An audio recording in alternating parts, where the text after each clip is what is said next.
Bienvenue pour un nouveau cours de bio. Dans cette vidéo, nous allons nous intéresser aux groupes sanguins et plus particulièrement au système Rhesus. Nous avons décrit dans une précédente vidéo le système ABO de classification des groupes sanguins. Nous allons à présent décrire le deuxième système le plus important en termes d'incompatibilité transfusionnelle, le système Rhesus. Rappelons juste que les groupes sanguins résultent de la présence de différents marqueurs ou antigènes à la surface des globules rouges. Lorsqu'un individu ne possède pas un certain marqueur, son sang contient des anticorps dirigés contre celui-ci. Si cet individu est transfusé avec des globules rouges portant ce marqueur, ces anticorps vont venir s'y fixer et agréger, c'est-à-dire rassembler les globules rouges. Ces amas sont ensuite détruits par le système immunitaire. C'est le phénomène d'hémolyse qui est potentiellement mortel.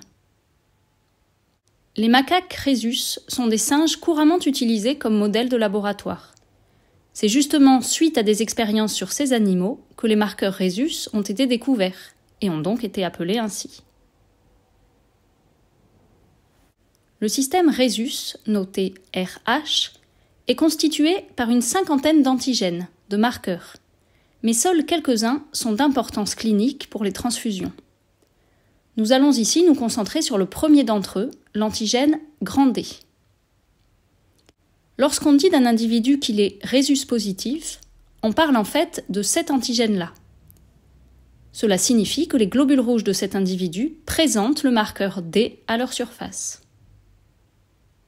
Contrairement au système ABO, où les marqueurs étaient de nature glucidique, dans le système Rhesus, il s'agit de marqueurs de nature polypeptidique, c'est-à-dire constitués d'acides aminés.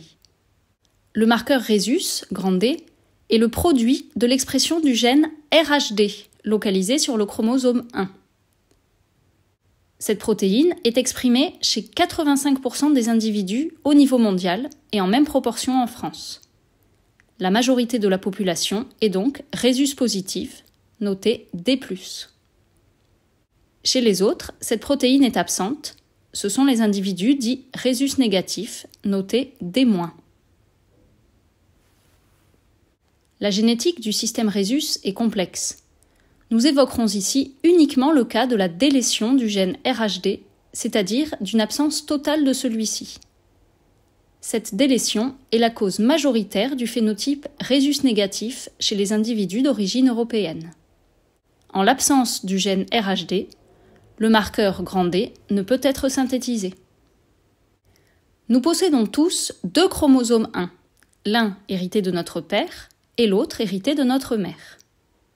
Si le gène RHD est présent sur chaque chromosome, nous sommes dits homozygotes de génotype grand D et de phénotype D+, Rhesus positif. Si le gène RHD est absent sur chaque chromosome, nous sommes dits homozygotes de génotype petit d et de phénotype D-, Rhesus négatif. Enfin, si la délétion du gène RHD ne concerne qu'un seul de nos deux chromosomes 1, c'est-à-dire que nous sommes hétérozygotes, notre génotype est grand D et nous sommes de phénotype D+. On rappelle que le génotype est la combinaison allélique et le phénotype, la manifestation du génotype. On remarquera aussi la notation grand D et petit d, où la majuscule signe un allèle dominant et la minuscule un allèle récessif, qui ne s'exprime qu'à l'état homozygote. Les allèles, qui sont les différentes versions d'un gène, se distinguent généralement par quelques nucléotides. Ici, comme il s'agit d'une délétion, on ne peut donc pas parler véritablement d'allèle, mais la convention majuscule-minuscule a été gardée. Nous avons évoqué dans la vidéo sur le système ABO les compatibilités entre groupes sanguins. Il faut rajouter à cela la compatibilité Rhesus. Comme rappelé en introduction, les incompatibilités transfusionnelles résultent de la présence dans le sang du receveur d'anticorps dirigés contre les marqueurs des globules rouges transfusés.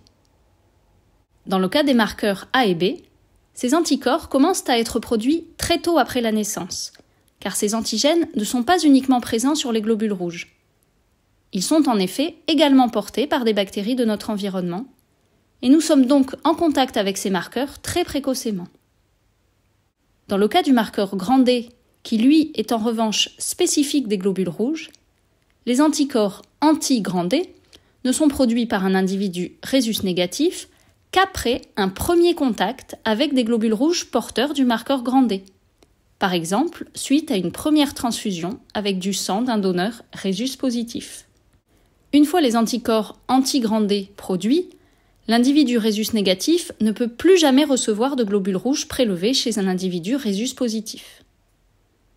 Finalement, un individu de groupe sanguin rhésus positif peut être transfusé avec des globules rouges rhésus positifs ou rhésus négatifs, mais un individu de groupe sanguin rhésus négatif ne peut quant à lui recevoir que des globules rouges rhésus négatifs, même si, théoriquement, à la première transfusion de globules rouges rhésus positifs, rien d'apparent ne se passerait, le temps que cet individu produise les anticorps anti-grand D.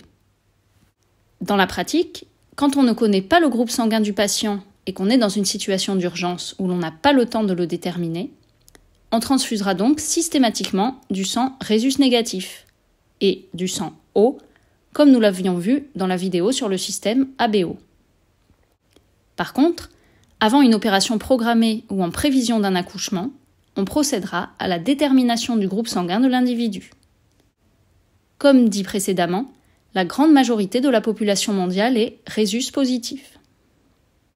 Dans une prochaine vidéo, nous aborderons un phénomène lié au facteur rhésus qui peut survenir au cours de la grossesse et être dangereux pour l'enfant à naître, l'incompatibilité fœto-maternelle. Merci de votre attention, n'oubliez pas de liker cette vidéo, de commenter et de vous abonner. À bientôt pour un prochain cours de bio.